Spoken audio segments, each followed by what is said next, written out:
Hi all, അസ്സലാമു അലൈക്കും. Welcome back to my channel. ഞാൻ ഇന്നൊരു അടിപൊളി ചെറിയൊരു സദ്യയുടെ റെസിപ്പീസ് ആയിട്ടാണ് കേട്ടോ വന്നിട്ടുള്ളത്. ഒരുപാട് കറികളൊന്നുമില്ല, കുറച്ച് കറികളുടെ റെസിപ്പീസ് മാത്രമേ ഞാനിവിടെ കാണിക്കുന്നുള്ളൂ. ഞാൻ ആദ്യം തന്നെ സാമ്പാറാണ് കേട്ടോ കാണിക്കുന്നത്. തേങ്ങ വറുത്തരക്കാതെ ഉണ്ടാക്കുന്ന ഒരു സാമ്പാറാണ്. സിമ്പിളായിട്ട് പെട്ടെന്ന് തന്നെ തയ്യാറെടുക്കാൻ പറ്റിയ ഒരു സാമ്പാറാണ് കേട്ടോ ഇത്. അത് ഞാനിവിടെ പരിപ്പ് എടുത്തിട്ടുണ്ട്. 1/2 കപ്പ് പരിപ്പ് നല്ലപോലെ കഴുകി വൃത്തിയാക്കി എടുത്തതാണ്. അതിലേക്ക് വെള്ളം ഒഴിച്ച് കൊടുക്കാം. 5 കപ്പ് വെള്ളമാണ് ഞാൻ ഒഴിച്ച് കൊടുത്തിട്ടുള്ളത്. ഇത് നല്ലപോലെ വേവിച്ചെടുക്കാം. ആവശ്യത്തിന് ഉപ്പും മഞ്ഞൾപ്പൊടി ഇട്ട് കൊടുക്കാം. 1 ടീസ്പൂണ് ഉപ്പും 1 ടീസ്പൂണ് മഞ്ഞൾപ്പൊടിയാണ് ഇട്ട് കൊടുത്തിട്ടുള്ളത്. ഇനി ഇത് നല്ലപോലെ ഒന്ന് മിക്സ് ചെയ്തിട്ട് അടച്ച് വെച്ച് വേവിച്ചെടുക്കാം. ഒരു വിസിൽ വരുന്നത് വരെ വെക്കാം. എന്നിട്ട് 5 മിനിറ്റ് ലോ ഫ്ലെയിമിൽ വെച്ചാൽ മതി. അല്ലെങ്കിൽ ഒരു വിസിൽ വരുന്നത് വരെ വെച്ചിട്ട് പിന്നെ ലോ ഫ്ലെയിമിൽ വെച്ചിട്ട് ഒരു 3-4 വിസിൽ വരുന്നത് വരെ വെച്ചാൽ മതി ലോ ഫ്ലെയിമിൽ. അപ്പോൾ ഇതാ നല്ലപോലെ കുക്കായിട്ടുണ്ട് പരിപ്പ്. ഇനി ഇതിലേക്ക് പച്ചക്കറികൾ ഇട്ട് കൊടുക്കാം. കുറച്ച് ചേന, കുറച്ച് ക്യാരറ്റ്, പിന്നെ കുറച്ച് പച്ച നേന്ത്രക്കായ, പിന്നെ കുറച്ച് മത്തങ്ങ. നിങ്ങളുടെ കയ്യിൽ ഏതെല്ലാം ഉള്ളത് അതൊക്കെ ഇട്ട് കൊടുക്കാം കേട്ടോ.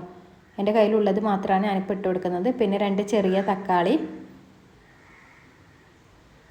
പിന്നെ കുറച്ച് പയറും കൂടി ഇട്ട് കൊടുത്തിട്ടുണ്ട്. പിന്നെ കുറച്ച് വെള്ളരിക്ക, ആവശ്യത്തിന് ഉപ്പും ചേർത്തിട്ട് നല്ലപോലെ ഒന്ന് ഇതാദ്യം ഒന്ന് മിക്സ് ചെയ്തെടുക്കാം. ഞാനിവിടെ കുറച്ചധികം വേവാനുള്ള പച്ചക്കറികൾ മാത്രമാണ് കേട്ടോ ആദ്യം ഇട്ട് കൊടുത്തിട്ടുള്ളത്. ഇതെല്ലാം നല്ലപോലെ ഒന്ന് വെന്ത് വന്നതിന് ശേഷം ബാക്കിയുള്ളത് വേറൊരു പാത്രത്തിൽ വേവിച്ചെടുക്കുകയാണ് ചെയ്യുന്നത്. ഇനി ഇതിലേക്ക് കുറച്ച് ചെറിയ ഉള്ളി കൂടി ഇട്ട് കൊടുക്കുന്നുണ്ട്. 10 മുതൽ ഒരു 15 എണ്ണം വരെ ഇട്ട് കൊടുക്കാം. 15 എണ്ണം ആയാലും നല്ല ടേസ്റ്റ് ഉണ്ടാവും. കുറച്ച് വലുതാണെങ്കിൽ 2ആയിട്ട് കട്ട് ചെയ്തിട്ട് ഇട്ട് കൊടുക്കാം. ചെറുതാണെങ്കിൽ 1 തന്നെ മതി. ഇനി ഇതൊരു വിസിൽ വരുന്നത് വരെ വെക്കാം. ഒരു വിസിൽ വരുന്നത് വരെ മാത്രം വെച്ചാൽ മതി. എന്നിട്ട് ഫ്ലെയിം ഓഫ് ചെയ്തിട്ട് അതിൻ്റെ പ്രഷറൊക്കെ പോയതിന് ശേഷം ഇതുപോലെ ഓപ്പൺ ചെയ്ത് കൊടുക്കാം. അപ്പോൾ ഇത് നല്ലപോലെ വെന്ത് വന്നിട്ടുണ്ട്. പച്ചക്കറികളായിട്ടില്ല. ഞാൻ കുറച്ച് തിന്നായിട്ടാണ് കേട്ടോ കട്ട് ചെയ്തെടുത്തിട്ടുള്ളത്, പെട്ടെന്ന് വെന്ത് കിട്ടാൻ വേണ്ടിയിട്ട്. ഇനി വേറൊരു പാത്രത്തിൽ ബാക്കിയുള്ളത് വേവിച്ചെടുക്കാം. ഞാനിവിടെ കുറച്ച് വെള്ളം എടുത്തിട്ടുണ്ട്. അത് നല്ലപോലെ ചൂടായതിന് ശേഷം അതിലേക്ക് കട്ട് ചെയ്ത് വെച്ച വഴുതനങ്ങ, മുരിങ്ങക്കായ്, വെണ്ടക്ക, 3 പച്ചമുളക് ഇട്ട് കൊടുക്കാം. പച്ചക്കറികൾക്ക് ഓരോരുത്തരുടെ ഇഷ്ടത്തിനനുസരിച്ച് അളവൊക്കെ എടുക്കാം. പിന്നെ ആവശ്യത്തിന് ഉപ്പും കൂടി ഇട്ട് കൊടുത്തിട്ടുണ്ട്. നല്ലപോലെ ഒന്ന് വെന്ത് വരട്ടെ. അതുവരെ ഒന്ന് അടച്ച് വെക്കാം. പെട്ടെന്ന് തന്നെ കുക്കായി കിട്ടും കേട്ടോ. മുരിങ്ങക്കായ കുറച്ച് മൂത്തതാണെങ്കിൽ ആദ്യം ഒന്ന് ഒരു തിള വരുന്നവരെ തിളപ്പിച്ചിട്ട് ബാക്കിയുള്ളത് ഇട്ട് കൊടുത്താൽ മതി. ഇനി ഇത് രണ്ടും കൂടി മിക്സ് ചെയ്തെടുക്കാം. നല്ല പോലെ ഒന്ന് മിക്സ് ചെയ്ത് കൊടുക്കാം. വെണ്ടയ്ക്ക വേണമെങ്കിൽ നിങ്ങൾക്കൊന്ന് റോസ്റ്റ് ചെയ്തിട്ട് ഇട്ട് കൊടുത്താൽ അത് പൊട്ടിപ്പോകാതെ കിട്ടും. ഇനി വേറൊരു പാനിൽ കുറച്ച് വെളിച്ചെണ്ണ ഒഴിച്ച് കൊടുത്തിട്ടുണ്ട്. വെളിച്ചെണ്ണ തന്നെ എടുക്കുക. അതിലേക്ക് 5 ചെറിയ ഉള്ളിയും കുറച്ച് വെളുത്തുള്ളിയും കൂടി ഇട്ട് കൊടുത്തിട്ടുണ്ട്. ഇത് നല്ലപോലെ ഒന്ന് വഴറ്റിയെടുക്കുക. ഇതിൻ്റെ കളറ് മാറുന്നത് വരെ നല്ലപോലെ വഴറ്റണേ. ഇങ്ങനെ ചെയ്യുമ്പോൾ സാമ്പാറിനൊരു പ്രത്യേക ടേസ്റ്റ് ഉണ്ടാകും. അതുകൊണ്ടാണ് ഇങ്ങനെ ചെയ്യുന്നത്.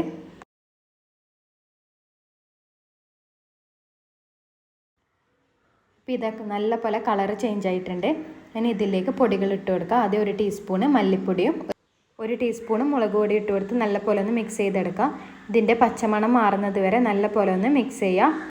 ഇതിൻ്റെ പച്ചമണം മാറിയതിന് ശേഷം മാത്രമേ അടുത്ത പൊടികൾ ഇട്ട് കൊടുക്കാൻ പാടുള്ളൂ, അല്ലെങ്കിൽ അതിൻ്റെ ഒരു കുത്തലുണ്ടാകും. ഇനി ഇതിലേക്ക് 1 ടീസ്പൂണ് കായപ്പൊടി ഇട്ട് കൊടുക്കാം. കായപ്പൊടി 1.5 ടീസ്പൂൺ വരെ ചേർത്ത് കൊടുക്കാവുന്നതാണ്. ഞാനിവിടെ 1 ടീസ്പൂണേ ചേർത്ത് കൊടുക്കുന്നുള്ളൂ.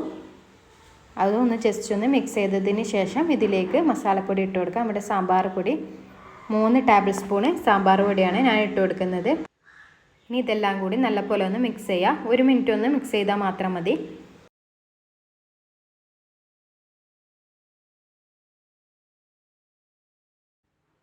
ശേഷം സാമ്പാറിലേക്ക് പുളിവെള്ളം ചേർത്ത് കൊടുക്കുക. ഞാനിവിടെ 1 നെല്ലിക്ക വലുപ്പത്തിലുള്ള പുളിയാണ് കേട്ടോ എടുത്തിട്ടുണ്ടായിരുന്നത്. ഓരോരുത്തർക്കും എത്രമാത്രം പുളി വേണോ അതിനനുസരിച്ച് ചേർത്ത് കൊടുക്കുക. പുളി നോക്കിയിട്ട് ലാസ്റ്റ് വേണമെങ്കിൽ ചേർത്ത് കൊടുത്താലും മതി. ഇനി ഇതിലേക്ക് നേരത്തെ വാട്ടി വെച്ചിരുന്ന പൊടിയില്ലേ അത് ചേർത്ത് കൊടുക്കുക. ഉള്ളിയൊക്കെ ഇട്ടിട്ട് അത് ചേർത്തിട്ട് നല്ലപോലെ ഒന്ന് മിക്സ് ചെയ്തെടുക്കാം. അത് ചേർക്കുമ്പോൾ തന്നെ നല്ലൊരു സ്മെല്ല് വരും. അപ്പോൾ ഇത് നമ്മുടെ സാമ്പാർ ഇവിടെ ഏകദേശം റെഡി ആയിട്ടുണ്ട്. ഇനി സാമ്പാറിലോട്ട് കാച്ചി വയ്ക്കാം. അത് ഞാനിവിടെ കുറച്ച് കോക്കനട്ട് ഓയിൽ എടുത്തിട്ടുണ്ട്. അതിലേക്ക് 1 ടീസ്പൂണ് കടുകിട്ട് നല്ലപോലെ ഒന്ന് പൊട്ടിച്ചെടുക്കാം. കടുക് പൊട്ടി വരുമ്പോൾ ലോ ഫ്ലെയിമിലാക്കിയിട്ട് 1/2 ടീസ്പൂണ് ഉലുവ ചേർത്ത് കൊടുക്കാം. എന്നിട്ട് ഇതിലേക്ക് ഉണക്കമുളക് ചേർത്ത് കൊടുക്കാം. 5 ഉണക്കമുളകാണ് കേട്ടോ ചേർത്ത് കൊടുക്കേണ്ടത്. ഇനി ഇതിൻ്റെ കളറൊന്ന് ചെറുതായിട്ടൊന്ന് മാറുമ്പോൾ ഇതിലേക്ക് കറിവേപ്പില കൂടി ഇട്ട് കൊടുക്കാം. ഫ്ലെയിം ഓഫ് ചെയ്തിട്ട് വേണം കേട്ടോ കറിവേപ്പില ഇട്ട് കൊടുക്കാൻ. ഇപ്പോൾ കറിവേപ്പില ഇട്ട് കൊടുത്തിട്ടുണ്ട്. ഇനി ഇത് എല്ലാം കൂടി സാമ്പാറിലേക്ക് ഒഴിച്ച് കൊടുക്കാം. ഇതും ഒഴിച്ച് നല്ലപോലെ ഒന്ന് മിക്സ് ചെയ്തെടുക്കാം.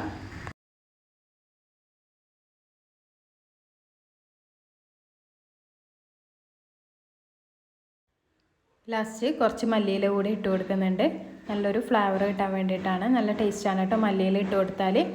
ഈ ചെറിയ 2 കഷ്ണം ശർക്കര കൂടി ചേർത്ത് കൊടുക്കുക. നല്ലപോലെ ഒന്ന് മിക്സ് ചെയ്തെടുക്കുക. ശർക്കര ചേർത്താലും അതിൻ്റെ എരിവും പുളിയെല്ലാം ഒന്ന് ബാലൻസ് ചെയ്യും. ഇപ്പോൾ ഇതാ സാമ്പാർ ഇവിടെ റെഡി ആയിട്ടുണ്ട്. നല്ല സിമ്പിളായിട്ട് നല്ല ടേസ്റ്റി ആയിട്ടുള്ള സാമ്പാറാണ്. ഇനി അടുത്തത് തയ്യാറാക്കാൻ പോകുന്നത് അവിയലാണ്. അവിയലും നല്ല ടേസ്റ്റി ആയിട്ടുള്ളൊരു റെസിപ്പിയാണ് കേട്ടോ ഇത്. ഞാനിവിടെ ഒരു പാൻ അടുപ്പിൽ വെച്ചിട്ടുണ്ട്. ഫ്ലെയിം ഓൺ ചെയ്തിട്ടില്ല. അതിന് മുന്നേ ഈ പച്ചക്കറികളൊക്കെ ഇട്ട് കൊടുക്കാം. ചേന, ക്യാരറ്റ്, വെള്ളരി, മത്തങ്ങ ഇതെല്ലാം വളരെ തിന്നായി നീളത്തിൽ കട്ട് ചെയ്തെടുത്തതാണ്. വേവാൻ കുറച്ച് താമസമുള്ളത് വളരെ തിന്നായിട്ട് കട്ട് ചെയ്ത് കൊടുത്താൽ മതി. പെട്ടെന്ന് വെന്ത് കിട്ടുന്നത്. കുറച്ച് തിക്കായിട്ട് കട്ട് ചെയ്താലും പ്രശ്നമില്ല. പിന്നെ ഇതിലേക്ക് കുറച്ച് പച്ചക്കായയും പയറും പിന്നെ മുരിങ്ങക്കായും കൂടി ചേർത്ത് കൊടുത്തിട്ടുണ്ട്. ഇതെല്ലാം ചേർത്തതിന് ശേഷം ഇനി പൊടികൾ ചേർത്ത് കൊടുക്കാം. 1 ടീസ്പൂണ് മുളക് പൊടിയും 1 ടീസ്പൂണ് മഞ്ഞൾപ്പൊടിയും ആവശ്യത്തിന് ഉപ്പും ചേർത്തിട്ട് നല്ലപോലെ ഒന്ന് മിക്സ് ചെയ്തെടുക്കാം. കൈവച്ചിട്ട് തന്നെയാണ് കേട്ടോ ഒന്ന് മിക്സ് ചെയ്തെടുക്കേണ്ടത്. എന്നാലേ എല്ലായിടത്തും മുളകും ഉപ്പൊക്കെ നല്ലപോലെ പിടിക്കത്തുള്ളൂ. ഇതിലേക്ക് 1 ടീസ്പൂണ് കോക്കനട്ട് ഓയിലും കൂടി ചേർത്ത് കൊടുക്കണേ. എന്നിട്ട് വേണം മിക്സ് ചെയ്തെടുക്കാൻ. ഇതുപോലെ കൈവച്ചിട്ട് തന്നെ നല്ലപോലെ മിക്സ് ചെയ്തെടുക്കാം. എന്നാലേ മുളകും ഉപ്പൊക്കെ എല്ലായിടത്തും നല്ലപോലെ പിടിക്കും. എന്നിട്ട് ഇതൊരു 10 മിനിറ്റ് ഒന്ന് അടച്ച് വെക്കാം. ഫ്ലെയിം ഓൺ ചെയ്തിട്ടില്ല കേട്ടോ, ഓഫിൽ തന്നെയാണ് ഉള്ളത്. അപ്പോഴേക്കും അതിൻ്റെ അരപ്പൊന്ന് തയ്യാറാക്കിയെടുക്കാം. ഇത് ഞാനിവിടെ 1 തേങ്ങയാണ് എടുത്തിട്ടുള്ളത്. അതിലേക്ക് കുറച്ച് കറിവേപ്പിലയും 4 പച്ചമുളകും 1/2 ടീസ്പൂണ് ചെറിയ ജീരകവും ചേർത്തിട്ടൊന്ന് അരച്ചെടുക്കാം. ജസ്റ്റ് ഒന്ന് അരച്ചാൽ മതി, കൂടുതൽ അരയണ്ട. പച്ചമുളകൊക്കെ കൂടുതൽ അരഞ്ഞു പോകരുത്. തേങ്ങയില ഒന്ന് നുറുക്കിയെടുത്താൽ മതി. ഇപ്പോൾ ഇതാ 10 മിനിറ്റ് കഴിഞ്ഞിട്ടുണ്ട്. ഇനി ഇതിലേക്ക് കുറച്ച് കറിവേപ്പിലയും 2-3 പച്ചമുളകും കൂടി ഇട്ട് കൊടുക്കാം. എന്നിട്ട് ഇതും കൂടി നല്ലപോലെ ഒന്ന് മിക്സ് ചെയ്തെടുക്കാം. ഈ 10 മിനിറ്റ് വെച്ചിട്ട് ഇതിൽ നിന്ന് വെള്ളം ഇറങ്ങി വന്നിട്ടുണ്ടെങ്കിൽ ഇതിലേക്ക് വെള്ളം ഒഴിക്കണ്ട വേവിക്കാൻ. അതല്ല ഇനി വെള്ളം വന്നിട്ടില്ലെങ്കിൽ ഒരു 2-3 ടേബിൾ സ്പൂൺ പോലെ വെള്ളം ഒഴിച്ച് കൊടുത്തിട്ട് വേവിച്ചെടുക്കണം. അപ്പോൾ ഇത് നല്ലപോലെ മിക്സ് ചെയ്തെടുത്തിട്ടുണ്ട്. ഇനി ഇത് അടച്ച് വെച്ച് നല്ലപോലെ ഒന്ന് വേവിച്ചെടുക്കാം. പച്ചക്കറികളൊക്കെ നല്ലപോലെ ഒന്ന് കുക്കായി വരട്ടെ, അതുവരെ വേവിച്ചെടുക്കാം. മുരിങ്ങക്കായൊക്കെ കൂടുതൽ മൂത്തത് എടുക്കരുത്. അപ്പോൾ വെന്ത് കിട്ടാൻ കുറച്ച് ടൈം എടുക്കും. ബാക്കിയുള്ളതൊക്കെ കൂടുതലായിട്ട് വെന്തും പോകും. അപ്പോൾ ഇത് ക്യാരറ്റ് ഇവിടെ നല്ലപോലെ വെന്ത് കിട്ടിയിട്ടുണ്ട്. ഇനി ഇതിലേക്ക് പുളിക്ക് ആവശ്യമായിട്ടുള്ള തൈര് ചേർത്ത് കൊടുക്കാം. നിങ്ങൾക്ക് വേണമെങ്കിൽ പുളി തന്നെ ചേർത്ത് കൊടുക്കുക. തൈര് നോക്കിയിട്ട് ചേർത്ത് കൊടുക്കണം. ആദ്യം 1 ടേബിൾ സ്പൂൺ ചേർത്ത് കൊടുക്കുക. എന്നിട്ട് കുറവാണെങ്കിൽ മാത്രം വീണ്ടും നോക്കിയിട്ട് ചേർത്ത് കൊടുക്കുക. ഞാനിവിടെ 3 ടേബിൾ സ്പൂൺ തൈരാണ് കേട്ടോ ചേർത്ത് കൊടുക്കുന്നത്. ഇത് പുളി കുറഞ്ഞ തൈരാണ്, അതുകൊണ്ടാണ് 3 ടേബിൾ സ്പൂൺ ചേർത്ത് കൊടുക്കേണ്ടി വന്നത്. ഇത് നല്ലപോലെ ഒന്ന് മിക്സ് ചെയ്തെടുക്കാം. നല്ലപോലെ വെന്തതിന് ശേഷം മാത്രമേ ഇതെല്ലാം ചേർത്ത് കൊടുക്കാൻ പാടുള്ളൂ. ഇനി ലാസ്റ്റ് ഇതിലേക്ക് അരച്ച് വെച്ച തേങ്ങ ചേർത്ത് കൊടുക്കാം. ഇതുപോലെ പച്ചമുളകൊക്കെ അരയാൻ പാടില്ല, ഒന്ന് നുറുക്കിയെടുക്കാനേ പാടുള്ളൂ. ഇത് നല്ലപോലെ ഒന്ന് മിക്സ് ചെയ്തെടുക്കാം. ലോ ഫ്ലെയിമിലാണ് കേട്ടോ ഉള്ളത്. ഇത് നല്ലപോലെ ഒന്ന് മിക്സ് ചെയ്യുക. ഒരുപാട് സമയമൊന്നും ഇളക്കണ്ട, ഒരു 2 മിനിറ്റ് ഒന്ന് മിക്സ് ചെയ്താൽ മാത്രം മതി. ഇത് നല്ലപോലെ മിക്സ് ചെയ്തിട്ടുണ്ട്. ഇനി ഇതിലേക്ക് ലാസ്റ്റ് കുറച്ച് പച്ച വെളിച്ചെണ്ണ കൂടി ചേർത്ത് കൊടുത്തിട്ട് നല്ലപോലെ ഒന്ന് മിക്സ് ചെയ്തെടുക്കാം. നല്ലൊരു ടേസ്റ്റ് കിട്ടാൻ വേണ്ടിയിട്ടാണ്. അങ്ങനെ ടേസ്റ്റി ആയിട്ടുള്ള അവിയൽ ഇവിടെ റെഡി ആയിട്ടുണ്ട്. നല്ല ടേസ്റ്റാണ് കേട്ടോ ഈ അവിയൽ. എന്തായാലും ഒന്ന് ട്രൈ ചെയ്ത് നോക്കണേ. പിന്നെ പയറിന് വറവും കൂടി തയ്യാറാക്കുന്നുണ്ട്. അതിൻ്റെ റെസിപ്പി ഒന്നും കാണിക്കുന്നില്ല, അതെല്ലാം എല്ലാവർക്കും അറിയാവുന്നതാണല്ലോ. പിന്നെ അടുത്തത് ഉണ്ടാക്കുന്നത് പുളിയിഞ്ചിയാണ്. നല്ല ടേസ്റ്റി ആയിട്ടുള്ളൊരു പുളിയിഞ്ചിയാണ് കേട്ടോ ഇത്. ഇത് ഞാനിവിടെ 1 ശർക്കരയാണ് എടുത്തിട്ടുള്ളത്, 1 ആണി ശർക്കര. അത് കുറച്ച് വെള്ളം ഒഴിച്ചിട്ട് നല്ലപോലെ ഒന്ന് മെൽറ്റ് ചെയ്യാൻ വേണ്ടി വെച്ചിട്ടുണ്ട്. ഇനി വേറൊരു പാനിലേക്ക് കുറച്ച് വെളിച്ചെണ്ണ ഒഴിച്ച് കൊടുക്കാം. പിന്നെ അതിലേക്ക് 1 ടീസ്പൂണ് കടുകും 2 ഉണക്കമുളകും ആവശ്യത്തിന് കറിവേപ്പിലയും കൂടി ചേർത്ത് കൊടുത്തിട്ട് നല്ലപോലെ ഒന്ന് മിക്സ് ചെയ്തെടുക്കാം. എന്നിട്ട് ഇതിലേക്ക് ഇഞ്ചി ചേർത്ത് കൊടുക്കാം. ഇഞ്ചി ചെറുതായിട്ട് അരിഞ്ഞിട്ട് വേണേൽ ചേർത്ത് കൊടുക്കാൻ. ആവശ്യത്തിന് പച്ചമുളകും കൂടി ഇട്ട് കൊടുക്കുക. ഇഞ്ചി 1/2 കപ്പാണ് കേട്ടോ എടുത്തിട്ടുള്ളത്.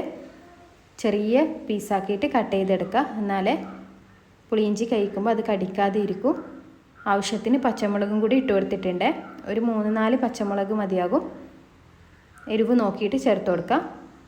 അപ്പോൾ ഇതാ ഇഞ്ചിയൊക്കെ നല്ലപോലെ കളറ് ചേഞ്ച് ആയിട്ടുണ്ട്. ഇതുപോലെ കളറ് ചേഞ്ച് ആയതിന് ശേഷം മാത്രമേ ബാക്കിയുള്ളത് ചേർത്ത് കൊടുക്കാൻ പാടുള്ളൂ. ഇനി ഇതിലേക്ക് 1/2 ടീസ്പൂണ് മുളക് പൊടിയും 1 ടീസ്പൂണ് മല്ലിപ്പൊടിയും ചേർത്ത് കൊടുത്തിട്ട് നല്ലപോലെ ഒന്ന് മിക്സ് ചെയ്തെടുക്കാം. ഈ മല്ലിപ്പൊടിയുടെയും മുളക് പൊടിയുടെയും പച്ചമണം മാറിയതിന് ശേഷം മാത്രം ഇതിലേക്ക് പുളി ചേർത്ത് കൊടുക്കാം. ഒരു നെല്ലിക്ക വലുപ്പത്തിലുള്ള പുളി തന്നെയാണ് കേട്ടോ എടുത്തിട്ടുള്ളത്. നല്ല തിക്കായിട്ടുള്ള പുളിവെള്ളം തന്നെ എടുക്കുക. എന്നിട്ട് അതിലേക്ക് ആവശ്യത്തിന് ഉപ്പും കൂടി ഇട്ട് കൊടുക്കുക. എന്നിട്ട് ഇത് നല്ലപോലെ ഒന്ന് തിളച്ച് വരുന്നത് വരെ വെക്കുക. പെട്ടെന്ന് തന്നെ തിളച്ച് വരും. നല്ലപോലെ തിളച്ച് വന്നതിന് ശേഷം മാത്രം ഇതിലേക്ക് ശർക്കര ചേർത്ത് കൊടുക്കാൻ പാടുള്ളൂ. ഇത് നല്ലപോലെ തിളച്ച് വരുന്നുണ്ട്. ഇനി ഇതിലേക്ക് ശർക്കര പാനി ചേർത്ത് കൊടുക്കാം. ഒരു ശർക്കരയാണ് കേട്ടോ എടുത്തിട്ടുള്ളത്. നല്ലപോലെ ഒന്ന് മിക്സ് ചെയ്യുക. ഇനി ഇതും നല്ലപോലെ ഒന്ന് തിളച്ച് വരുന്ന നല്ലപോലെ വറ്റി തിക്കായി വരുന്നത് വരെ വെക്കുക. പെട്ടെന്ന് തന്നെ ആയി കിട്ടും. ഒരുപാട് സമയമൊന്നും എടുക്കില്ല. ഇത് പെട്ടെന്ന് തന്നെ ആവുന്നൊരു റെസിപ്പിയാണ്. അപ്പോൾ ഇത് നല്ലപോലെ തിളക്കുന്നുണ്ട്. നല്ലപോലെ ഒന്ന് തിക്കായി വരട്ടെ.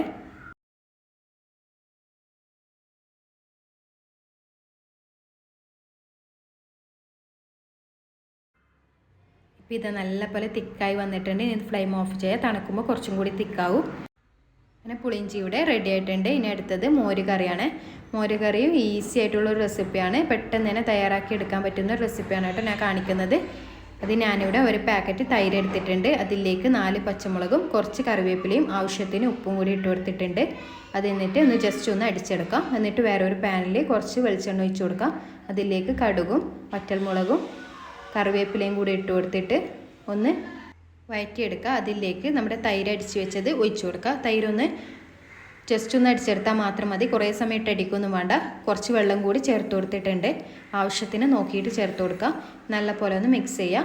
ഉപ്പ് വേണമെങ്കിൽ ഈ സമയത്ത് തന്നെ ചേർത്ത് കൊടുക്കാവുന്നതാണ്. നല്ല ടേസ്റ്റി ആയിട്ടും പെട്ടെന്ന് തന്നെ തയ്യാറാക്കി എടുക്കാനും പറ്റുന്ന ഒരു മോര് കറിയാണ് കേട്ടോ ഇത്. അപ്പോൾ ഇതും ഇവിടെ റെഡി ആയിട്ടുണ്ട്. ബാക്കിയുള്ള കറികളൊന്നും കാണിക്കുന്നില്ല. അതൊക്കെ ടൈം കിട്ടാത്തതുകൊണ്ട് ആക്കിയിട്ടില്ല. ഇത്രയായിട്ട് ആക്കിയിട്ടുള്ളൂ. പിന്നെ കൂട്ടുകറി രാവിലെ സ്കൂളിൽ കൊണ്ടുപോകാൻ വേണ്ടി ഉണ്ടാക്കിയതാണ്. സ്കൂളിൽ ഓണപ്പരിപാടി ആയതുകൊണ്ട് അതിൻ്റെ റെസിപ്പി രാവിലെ ആയതുകൊണ്ട് വീഡിയോ എടുക്കാൻ പറ്റിയില്ല. അപ്പോൾ ഇതാ എല്ലാം ഇവിടെ റെഡി ആയിട്ടുണ്ട്. അപ്പോൾ ഈ വീഡിയോ ഇഷ്ടമായെന്ന് വിചാരിക്കുന്നു. ഇഷ്ടമായെങ്കിൽ ലൈക്ക് ചെയ്യുക, ഷെയർ ചെയ്യുക, കമൻറ്റ് ചെയ്യുക. പുതിയ വ്യൂവേഴ്സ് ആരെങ്കിലും കാണുന്നുണ്ടെങ്കിൽ സബ്സ്ക്രൈബ് ചെയ്യാൻ മറക്കരുത്. തൊട്ടടുത്തുള്ള ബെല്ലൈക്കൺ കൂടി ഒന്ന് എനേബിൾ ചെയ്ത് കൊടുത്ത് ഓൾ എന്ന ഓപ്ഷൻ കൊടുത്താൽ ഞാൻ അടുത്ത വീഡിയോ ഇടുമ്പോൾ നിങ്ങൾക്ക് പെട്ടെന്ന് തന്നെ നോട്ടിഫിക്കേഷൻ വരും. എൻ്റെ പ്രീവിയസ് വീഡിയോസൊക്കെ കണ്ടൊന്ന് സപ്പോർട്ട് ചെയ്യണേ.